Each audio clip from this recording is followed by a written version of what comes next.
Hablando con Rilo. Música, política, deportes, emprendimientos, arte, sucesos y mucho más. Hablando con Rilo. Hoy es jueves 11 de abril, son las 11:11 de la mañana y estamos con Luis Ontiveros. Luis Ontiveros es coordinador de La Libertad Avanza en La Matanza. Bienvenido, Luis, ¿cómo estás? ¿Qué tal? ¿Cómo te va, Rilo? Muy bien, muy bien. Bueno, veníamos hablando fuera de los micrófonos de tu trayectoria, de todo las vivencias y las vicisitudes que se ven en la política, pero primeramente quiero que para que la gente que no te conoce sepa quién es Luis, bien, y sepa cómo llegaste a ser hoy el coordinador de La Libertad Avanza en La Matanza. Cuéntanos un poco sobre ti, Luis. Bueno, a ver, ante todo yo soy docente, ¿sí? Me jubilé en septiembre del año pasado. ¿Y por qué empiezo como docente? Porque ese trabajo me permitió conocer el distrito de La Matanza. Empecé como profesor, después directivo, y a los 42 años llegué a ser inspector de escuelas. Me jubilé como inspector de escuelas, supervisando escuelas de nivel secundario en La Matanza, después en Lanús, y en ese recorrido de mi carrera docente me encuentro con la política. Vengo de mi madre, que viene de la política, quizás una política más barrial. Vengo de mi padre, que hacía sindicalismo de pueblo, ¿sí? Que iba con la moto y iba a visitar a los compañeros de trabajo en una fábrica de industria techera. Y somos 8 hermanos, me crié en el campo, pude ir a la universidad y bueno, ese recorrido que yo siempre digo, de la docencia, de haber hecho una carrera universitaria, de haber salido del campo, de lo humilde, creo que es necesaria para poder ver La Matanza. Considero que el docente tiene la posibilidad de tener un contacto real con el pueblo desde su esencia, porque yo creo que el trabajar con el joven, con el niño, con el adolescente, te da una perspectiva de su entorno social real, de sus problemas reales, e incluso de cómo afectan las condiciones de vida en el comportamiento humano, en la sociedad, pero de primera mano tienes esa información. Y yo creo que estás lo suficientemente capacitado para poder llevar a cabo una labor política. Entonces eso te da una conexión empática real con los problemas que pueda tener una sociedad, y en este caso La Matanza, que es el lugar donde creciste y donde trabajaste durante todos estos años. Es así. A ver, cuando yo llegué por primera vez con mi maletín, camisa, corbata, traje, a una escuela de González Catán, ¿sí? Iba de Ramos Mejía a González Catán, en ese tiempo en colectivo, mucho tiempo en colectivo. Yo veía la ruta 3, salía de San Justo y empezabas a ver la ruta 3. Y en ese tiempo que tenés de docente taxi, como le decimos nosotros, yo llegué a un barrio donde la ruta, bueno, no tenía servicios, caminar muchas cuadras, llegar a la escuela y ver un portón todo abandonado, los pisos deteriorados, o en mal estado, mejor dicho, y decir, bueno Luis, vos elegiste esto. Y ahí empecé. Conocí el barrio, conocí a los estudiantes. Y sí, el docente, al recorrer varias escuelas, varios barrios, localidades, es como que haces un mapa. Haces una fotografía en los lugares donde vas y lo vas guardando. Entonces uno piensa que desde el aula va a poder transformar la realidad. Después yo me di cuenta que del aula no podía todo, porque me encontraba a los estudiantes que dejaban la escuela y que no era un problema de la escuela, sino que no tenían oportunidades afuera de la escuela. Después dije, bueno, voy a ser directivo, quizás al barrio ayudo. Y el barrio no podía porque estaba en un contexto de una localidad abandonada. Y en ese momento me atravesó con la política. Ya de grande, ¿eh? Sí, a los 40. Y pensar que todo esto es en un contexto donde tenemos una cantidad enorme de escuelas precarizadas y tanto primarias como secundarias e incluso universidades, porque me acuerdo que generalmente cuando el kirchnerismo o el peronismo quiere vanagloriarse de sus logros, te dicen, bueno, pero tienes la Universidad de La Matanza. Bueno, pero la Universidad de La Matanza es una entre cientos. No puedes, es fácil, sí, tomarte de ella como estandarte, sí, está bien hecha, sigue creciendo, es una gran institución, pero hay muchas que no tienen esa misma suerte y sucede que todo esto que tú pudiste ver en carne propia de la precarización de las escuelas y de la educación como tal, fue un producto del peronismo desde hace muchos años, que es ese mismo peronismo que dice, nosotros construimos escuelas. Sí, pero mira las escuelas que construyeron. Nosotros construimos puentes. Bueno, pero mira cómo los puentes o caminos se inundan. Nosotros, o sea, se hacen del mérito de haber hecho cosas, pero que realmente esas cosas no se mantuvieron en el tiempo, o no evolucionaron, o no crecieron, o no se les hizo el mantenimiento correspondiente. Y hoy en día sé que incluso hay instalaciones que quedaron incompletas, pero aún así se están dando clases allí, pero los chicos no reciben realmente lo que merecen. Desde mi punto de vista, la educación pública que conocemos tendría que ser mejor a la educación privada, porque la educación pública tiene constantemente recursos que vienen de los impuestos. Es decir, que mi hijo estudia en una escuela privada. Bien, hasta el año pasado estudió en una escuela pública, este año comenzó en una escuela privada, pero yo sigo pagando la escuela pública. No sé si me explico. Sí, lo paga con los impuestos. Exactamente, yo sigo pagando la escuela pública a pesar de que mi hijo va a la escuela privada. ¿Qué quiere decir esto? Que el presupuesto que va dirigido a lo público sigue recaudándose a pesar de que muchas personas no lo utilicen, así como yo no uso transporte público, ¿bien? Pero pago para que eso suceda. Entiendo que ahora, bueno, hay un tema con los subsidios que se les va a retirar o se va a dar, ese subsidio se va a dar directamente al pasajero, tengo entendido. Pero, ¿qué pasa? El que utiliza la escuela pública no paga por la privada. Es decir, que la privada tiene que autogestionar sus recursos en su mayor parte. Entiendo que algunas tienen algunos subsidios del Estado, aporte del Estado, de un porcentaje de su... En esto de lo que vos decís, mirá, hay una frase que Javier lo repite, que basta, con la frase es esta, que siempre se hizo una construcción de la política de muchos años, desde el peronismo, que ante una necesidad hay un derecho. Exactamente. Pero sabes, Rilo, que esto quizás tuvieron esa intención de la construcción de una necesidad de un derecho, pero a la clase política, a esa casta que vino Javier a ponerla en evidencia, ¿sí? La casta otra cosa piensa también. Otra frase, te voy a decir la frase. ¿Cuál es la frase? Ante una necesidad hay un derecho. Ante una necesidad tengo más poder. Totalmente. Es decir, que si hay una necesidad de salud, no lo miro para poder devolverle los impuestos de la gente a través de un servicio. Lo miro para poder seguir construyendo más poder. Para ver de qué forma se beneficia individualmente. Exactamente. Yo creo que el otro día hablaba porque me gusta justamente, no me cierro a un espacio político, de hecho no me considero ni fanático ni libertario de Javier Milei. Aprecio, admiro lo que está haciendo, me parece que está haciendo algo muy importante para el país, entiendo que tiene muy buenas intenciones.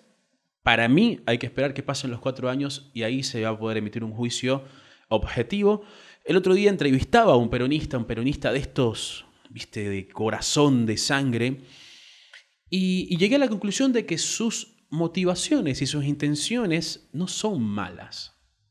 Ellos, cuando hablan del peronismo, quieren que las cosas sean buenas para todos. ¿Bien? Yo creo que el problema está en los políticos que cuando llegan al poder quieren más poder y empiezan a pensar solamente en el individualismo. Y entonces es allí cuando se daña la esencia de la política y donde el político deja de ser un servidor para comenzar a servirse a sí mismo. Y yo creo que es el principal de todos los males de Argentina, que es lo que bien llamó Javier Milei la casta. Bien, sin embargo, mi llamado es a que evitemos dentro de este nuevo espacio de La Libertad Avanza, digo nuevo porque es creo que el más joven de los espacios políticos de Argentina, por eso marcó un récord histórico al llegar a la presidencia en tan poco tiempo, pero yo creo que hay algo muy fuerte y muy importante en lo que tienen que trabajar, que es evitar la corrupción, evitar cometer lo que se vino a combatir. ¿Cómo te ves tú desde ese lado? Evitar cometer lo que se vino a combatir. ¿Qué estás aportando tú desde el lado de evitar la corrupción en La Libertad Avanza y cuidar de verdad a los ciudadanos? Mira, la corrupción, la palabra corrupción apareció fines de los 80, acá en la Argentina. En paralelo fue con el concepto de la globalización. Tuvo un debate político. Yo era estudiante y nunca se ponía en las escuelas esa palabra de corrupción. Y llevándolo hoy a la realidad, uno lo que busca es que el ser humano no sea corrompido. Porque muchas veces uno piensa que la corrupción es solo a cambio de dinero. ¿Sí? Y uno se corrompe. La sociedad está corrompida. Desde el momento que está prohibido estacionar o desde el lugar desde que vos estás en un hospital y especulás y te colás, o conseguís un turno, o conseguís una vacante porque soy conocido de tal. ¿Sí? Yo creo que nosotros desde La Libertad Avanza, y en mi caso, y ahí sí tiene que ver con un tema de educación. ¿Sí? Acá las leyes te dicen hasta dónde lo que podés hacer. La ley te marca acá lo que podés hacer. El límite legal. Exactamente. La ley siempre te dice, mira, vos sos libre de hacer todo lo que quieras hasta acá. Cuando superás eso ya corrompes. Entonces es un cambio cultural. Es un cambio cultural que debe hacerse, ¿sí? Desde el nacimiento. Desde que un chico entra al jardín, desde que tiene el contacto con la familia, desde que construye el habla, desde que construye valores. Más, creo que, estoy seguro, no creo, que la corrupción está vinculada a la pérdida de valores. ¿Sí? Y la pérdida de valores se perdió cuando los políticos se ocuparon con el concepto, vuelvo a repetir, ante una necesidad es un derecho. Entonces, ¿qué hace? Busca minorías, ¿sí? Donde la otra parte de las minorías generan el odio hacia esas minorías. Y quizás esas minorías no necesitaban ese derecho. Pero buscan esos derechos y construyen esos derechos. ¿Para qué? Para perpetuarse en el poder. Todos los días esa casta se levanta para ver qué necesidades tiene el otro. Pero no para darle un derecho, sino para quedarse en el poder. Y lo corrompido o la corrupción está vinculado a la pérdida de valores. ¿Sí? Si yo no respeto la ley de tránsito, no respeto la ley de educación, no respeto la Constitución Nacional, que es la carta madre de un país, no lo respeto, ya soy corrompido. Es decir, yo genero actitud de corrupción. Imagínate cuando vos tenés el poder donde manejás un presupuesto. Imagínate, llegaste ahí y bueno, pero ¿qué pasa? El que nace corrompido, nace corrupto, se crea ahí de toda la vida. ¿Sí? Y el poder te tapa los ojos. Claro. desde ese punto de vista, partiendo de allí, veo justamente el caso que se hizo muy popular ahora, estuvo en todas las redes, el caso de la prohibición de los recitales que generan, que organizan los municipios, que organizan las provincias, y es como que justamente está eso de que, bueno, pero es que el pueblo tiene derecho de disfrutar, de esparcirse, y entonces nosotros como Estado les vamos a dar un recital y vamos a traer a esos artistas que ellos quieren ver. Justamente me lleva a pensar en eso, o sea, descubren un supuesto derecho para aprovechar y hacer un negocio, porque cada uno de estos recitales son un negocio, donde ignoras problemas reales para darle énfasis e importancia a algo que podría ser solucionado de otra forma. Bien, viste que te dicen, no, pero es que esto promueve la cultura. Para mí la cultura se podría promover desde los colegios. ¿Por qué no hacen recitales internos entre los estudiantes donde hagan una especie de feria de canto? Festivales escolares, interescolares.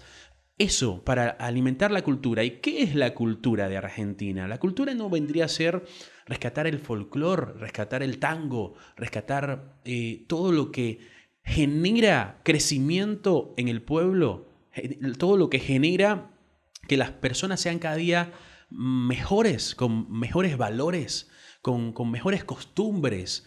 ¿Eso no sería la cultura? Entonces, ¿por qué la cultura tiene que ser ver a Lali Espósito en un concierto besándose con todos en el escenario? No me parece que ese sea un punto clave para enriquecer la cultura de un pueblo, cuando este mismo pueblo tiene escuelas destruidas, tiene hospitales sin atención y sin insumos, tiene un nivel de seguridad muy bajo, entonces necesitas más policías, necesitas mejorar hospitales, necesitas invertir más en escuelas. Bien, mientras también tienes niños que están muriendo de hambre. Entonces, ese dinero que destinan a un recital porque tienen derecho al esparcimiento y para promover la cultura, ¿por qué no me lo diriges a reales problemas, a problemas que realmente están afectando y dañando y desmejorando la calidad de vida de las personas? Mirá, a ver, la cultura es un bien, ¿sí? La cultura es una transmisión generacional y contextual, ¿sí? Los pueblos construyen cultura a través de costumbres, hábitos, donde dentro de la cultura está atravesado lo festivo. Cuando uno piensa acá en el distrito, en La Matanza, o en otros distritos del conurbano, en el país también, la cultura no es un derecho, es un bien, es una transmisión. Porque muchas veces,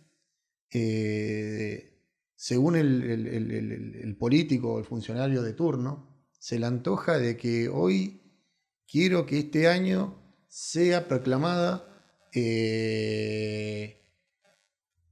la capital nacional del dialecto y todos tienen que aprender diferentes dialectos de Sudamérica, ¿sí? Y voy y busco a un artista donde cante o maneje dialectos y verdaderamente se está quitando otras culturas. Yo defino cultura, y eso le decimos en educación, la cultura tiene valor cuando se chocan los mundos, pero el choque no quiere decir con un choque brusco, ¿sí? La cultura se mantiene cuando los mundos que vos traes, ¿sí? Del lugar de donde venís, traes arraigado, me lo presentás a mí, me lo mostrás, me lo enseñás, y yo te muestro mi mundo, ¿sí?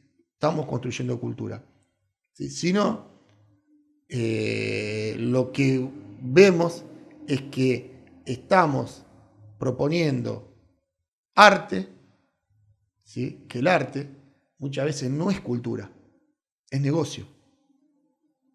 Y en este caso de Lali Espósito, ¿sí? Yo lo veo como un negocio, ¿sí? Es una persona que trabaja de cantante, que hace un negocio. Si yo viera una comunidad de un pueblo originario donde quiere hacer una transmisión de su lenguaje que muchas veces sucede en las escuelas, te cuento, Rilo, que hay presupuesto de cultura en las escuelas. Más, hay materias donde el chico transita desde el nivel inicial, espacios, documentos curriculares, hasta qué mayor edad. Eso está legislado. De ahí a que se hagan las escuelas es otro tema. ¿Sí? Y después es apoderarse del momento. ¿Sí? Hoy quizás el momento es, cultura es de que todos los que atraviesan o se encuentran transitando, transitando una etapa de su sexualidad con vigor, ¿sí? Es que el gay, el heterosexual, la lesbiana, o diferentes tipos de formato, el binario, no binario, bueno, vamos a hacer un festival de rock. Sí o sí tiene que venir uno que sea binario, otro que no sea binario, uno que sea gay, uno que sea lesbiano y uno que sea heterosexual. Hay ahí igualdad y estamos construyendo cultura. Diversidad. Exactamente. Entonces, es el momento donde la historia está atravesando cosas donde hasta en las familias no se debate esto. No se debate. Y el chico sabe que va a esparcirse porque es gratis el lugar. Claro. Es gratis. Pero los funcionarios, te doy un ejemplo. En La Matanza, no sé si te extrañó, lo viste, que siempre el intendente hacía publicidad de los carnavales. Cuando entró el bloque de La Libertad Avanza y a fin de año estuvo con el tema del presupuesto, que ya estaba diseñado porque se diseña antes del 10 de diciembre, que asumieron los nuevos concejales, los concejales marcaron, esperemos que en esta situación económica, de cómo encontramos el país, es decir, el abandono social, el quiebre de la clase media, el descenso de los pobres a la indigencia en La Matanza, el intendente no gaste plata en carnavales. Que el carnaval no es del intendente, de La Matanza o del conurbano. Carnaval es un ritual, es un rito que viene hace siglos, donde cada pueblo lo lleva adelante con sus costumbres, como vos mismo decías, en esa cultura. ¿Y qué se hizo? Bueno, los demás carnavales, yo nunca me voy a olvidar que antes cuando éramos chicos jugábamos los baldazos de agua. Claro, y no tenía que venir el Estado a regalarte el balde. Exactamente. A eso voy. Es una celebración, una festividad que el mismo pueblo tiene que celebrarla espontáneamente. Exactamente, es un ritual. Si se quiere, y si no, no se celebra. No se quiere, y ahí te digo, ante necesidad de un derecho, tiene el derecho de festejar, una oportunidad para quedarme en el poder. Claro. El intendente no hizo publicidad y propaganda, porque sabían que el espacio de La Libertad Avanza de La Matanza iba a salir, ¿sí? Quiero que se entienda con los tapones de puntas, de que esa plata de publicidad y esa plata de los artistas, ¿sí? Hoy, en este tiempo, en la situación económica en que encontró nuestro presidente Javier Milei, ese dinero hay que llevarlo para otro. Es como en la casa de uno, cuando vos sabes que tenés un ingreso y quizá no voy este mes al cine, pero puedo hacer otra práctica cultural en mi casa. Y quizá no pueda ir por 6 meses al cine y ver una película, o ir a un recital en el año. Yo pongo un ejemplo muy sencillo. Me gusta lo del cine porque hoy en día tenemos plataformas en casa que nos permiten ver películas en casa y comprar, por ejemplo, los pochoclos en el cine es realmente costoso, pero preparártelos en casa es mucho más económico, pero mucho más económico. Entonces es un buen intercambio decir, bueno, ¿sabes qué? Compartamos en casa y le busco lo positivo. Cuando quiero ir al baño voy y le pongo pausa. Entonces va por allí la cosa. De estar gastando cantidades abruptas de dinero por ese supuesto derecho de la cultura, me parece que tiene que quedar en el pasado y que la cultura la haga el pueblo, la haga el ciudadano, a su manera, buscando sus propios recursos. Porque si un recital es importante, te aseguro que ese recital no se lo puede gestionar el sector privado. Y de alguna manera buscar la forma de tener patrocinantes y si quieres hacer una entrada solidaria, ofrecerla solidariamente. Después, bueno, quiero aprovechar que mencionamos La Matanza, también para ir cerrando, es, número 1, proyectos o expectativas que tiene La Libertad Avanza para La Matanza. Y número 2, ¿por qué sigue ganando la misma intendencia, la misma gente de siempre, sabiendo históricamente que La Matanza va en declive? ¿Por qué vuelven a ganar? ¿Cómo fue que ganan nuevamente estas elecciones? Que pasaron recientemente en diciembre, en noviembre, en octubre. ¿Cómo sucede eso? ¿Qué explicación le podemos dar a por qué los vuelven a votar? ¿O acaso hay corrupción electoral? ¿Qué sucede que no gana otro espacio? Por ejemplo, acá pudo haber ganado fácilmente el espacio de La Libertad Avanza con el DIPI. Bueno, a ver, voy a empezar por proyecto, igual se edita esto, ¿sí? Mira, como proyecto político, ¿sí? Una cosa es proyecto de gestión para poder modificar las cosas que el ciudadano de La Matanza pide, que tiene que ver con la gestión. Y otra cosa como proyecto político. Yo te voy a decir, como coordinador, como proyecto político, nosotros del resultado que tuvimos fue un resultado muy bueno. Imagínate que nosotros fuimos a poner el debate hoy, tanto en el Consejo Escolar como en el Consejo Deliberante, la oposición, hasta el 10 de diciembre, lo único que era una máquina de reclamos, de quejas, ¿sí? Y que lo que estoy hablando tanto de Juntos por el Cambio como la izquierda. Nuestra oposición era un conjunto de reclamos nada más. Sin propuestas. Sin propuesta y sin un proyecto. Nuestro proyecto es, primero principal, como dice Javier, todos los que quieran venir pueden venir al proyecto. Las puertas están abiertas.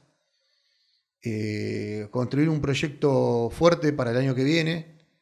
Queremos llegar a ser mayoría en el Consejo Deliberante. Creemos que toda esta gente que hoy confía en Javier Milei también se traslada a La Matanza. Nosotros sabemos que hay concejales que ya van a dejar de cumplir su rol, ¿sí? Que son de la oposición, que pasan como pasaron muchos de la oposición. Yo te pregunto a vos, ¿qué concejal dejó su sello de la oposición en La Matanza y no hay nombres? Nosotros queremos que ahora, a través de estos concejales que tenemos, es construir un consejo deliberante fuerte a partir del 10 de diciembre del año que viene, un consejo escolar mucho más fuerte todavía y con expectativa de ganar la intendencia.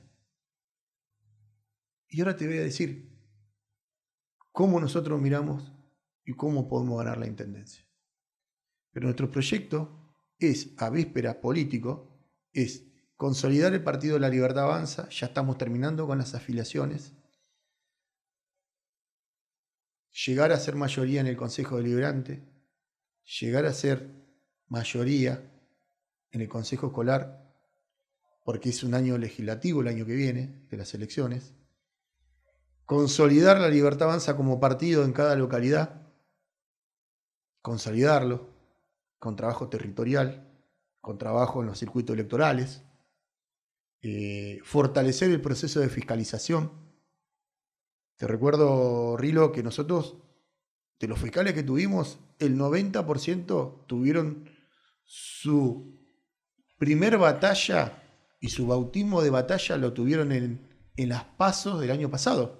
A nosotros nos criticaban. Nosotros no salimos a comprar fiscales. Si no eran cualquier persona que venía se ofrecía, le explicábamos cómo fiscalizar. Y tuvieron su bautismo en la balotaje, en las PASO. Nos criticaron a nosotros porque no fuimos a buscar ese clientelismo de fiscales que te venden. En la general tuvieron la segunda batalla y en la tercera, donde en La Matanza, que en tanto Juntos por el Cambio, el PRO, Mauricio Macri, como algunos municipios del conurbano, querían conducir la fiscalización en el balotaje fue coordinada por La Libertad Avanza. Y todos esos fiscales que venían llorando después de las 10 de la noche, de las PASO, porque se enteraban que estábamos segundo, porque te recuerdo que nosotros pusimos un solo fiscal general nada más. Porque estaba todo el poder económico de Juntos por el Cambio y el poder económico de Unión por la Patria y el poder de los planes sociales del polo obrero de la izquierda en La Matanza, que nosotros ese día, yo me acuerdo, me estremece recordar chicos que venían de los fondos de González Catán, contento con su certificado de escrutinio que había salido segundo Javier Milei.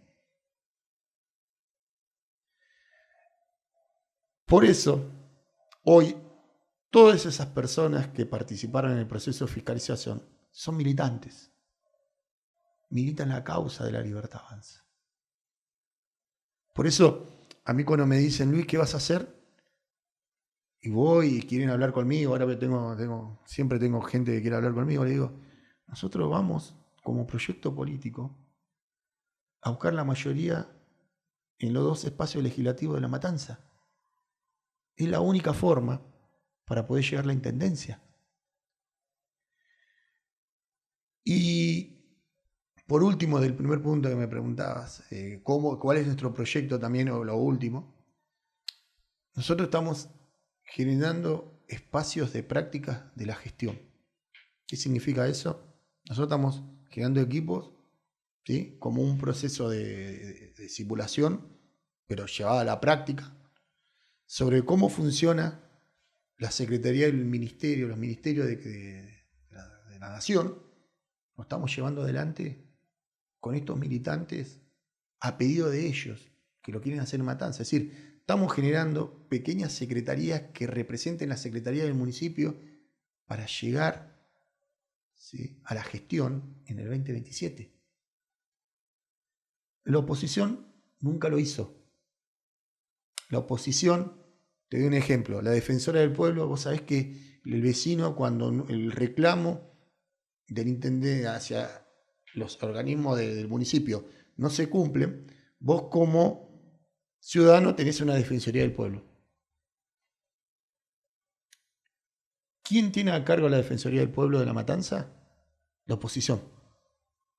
La oposición que nos sacó votos. La Unión Cívica Radical de La Matanza. La Defensora del Pueblo de La Matanza está hace muchísimos mandatos a cargo de la Defensoría del Pueblo. Esto no lo saben los vecinos. No puede ser que un espacio político donde la gente no lo vota está a cargo de la Defensoría del Pueblo. El vecino de La Matanza está indefenso. Por eso muchas veces a través de las redes sociales a nosotros nos invaden de demandas. Y esas demandas buscamos darle soluciones y también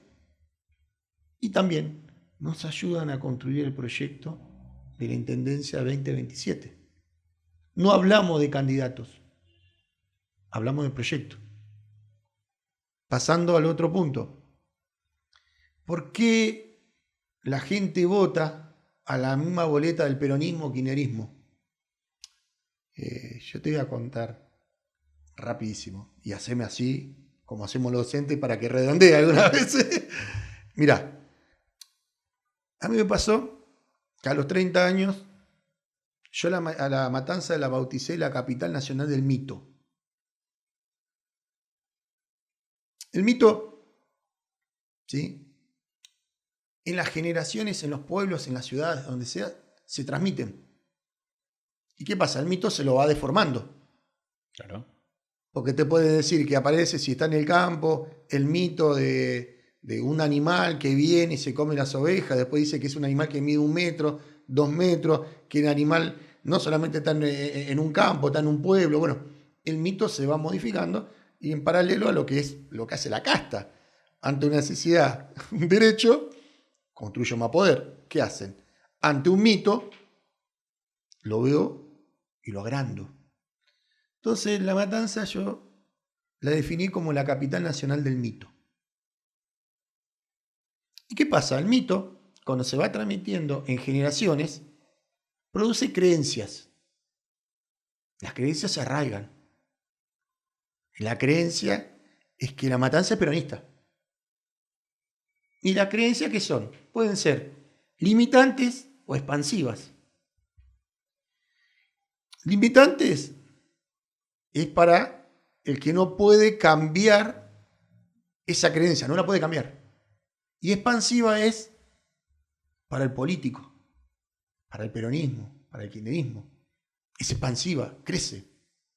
Entonces, cuanto más la creencia hacia los ciudadanos que votan sea la creencia, más los limitan. Entonces, la creencia es que si tu padre votó siempre al intendente del peronismo, tenés que ser peronista.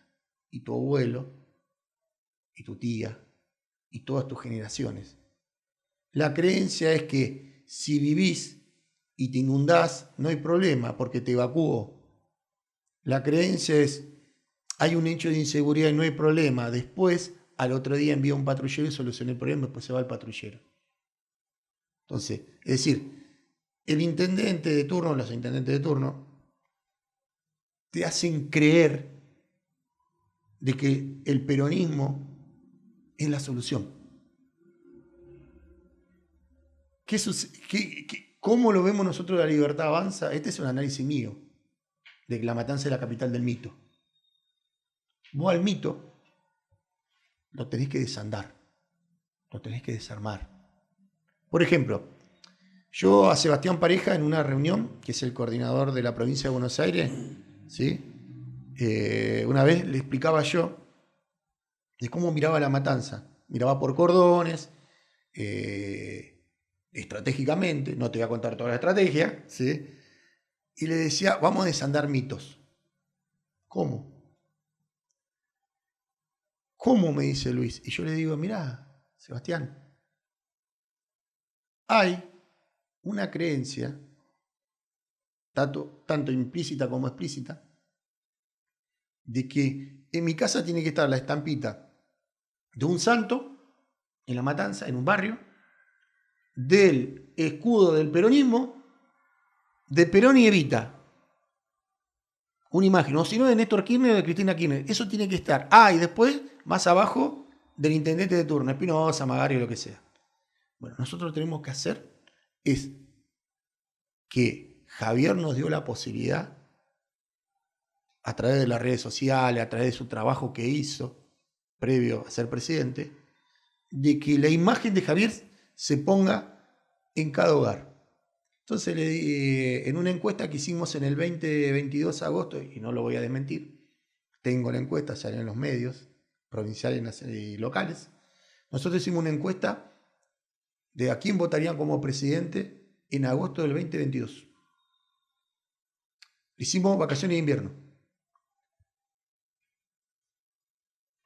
De paso, Sebastián me dice, Luis, pásame la encuesta. Digo, hoy Javier está en segundo lugar en la matanza. No, Luis. Sí. Creo que ese análisis que uno lo lleva al mito, la creencia, la construcción de esas estampitas,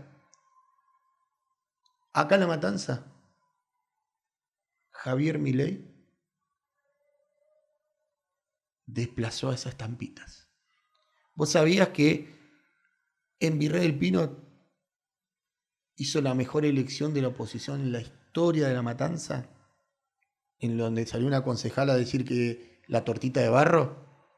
En González Catán también, en el segundo y tercer cordón. Excelente. Sacó muchos votos donde decíamos que nosotros entregábamos la fiscalización. Vino a cambiar el paradigma de la política en la matanza entonces Javier Milei. Para cerrar, Luis, dime rápidamente los 3 principales problemas de la matanza. Te lo voy a decir, y no porque tengan un orden de jerarquía ni nada de eso, no importa. No importa. Las 3 cosas son importantes. Primero principal, lo productivo. No hay un proyecto de producción socioproductivo en La Matanza. Por ende, no hay trabajo. Al no haber trabajo, hay desocupación. Ok, el segundo. El segundo,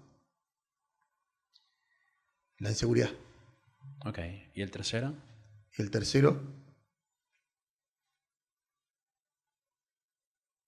el adoctrinamiento que se produce tanto en el sistema de salud como en la educación del intendente de turno. ¿Cómo se puede mejorar desde la intendencia, suponiendo que La Libertad Avanza gane la intendencia? ¿Cómo se puede mejorar la productividad o el desarrollo productivo de La Matanza rápido? Primero principal, tiene que haber un trabajo entre las secretarías de producción, la Secretaría de Trabajo, la Secretaría de Educación, y que Matanza genere, primero y principal, puestos de trabajo donde las ideas tengan en común tanto en la provincia como en la nación.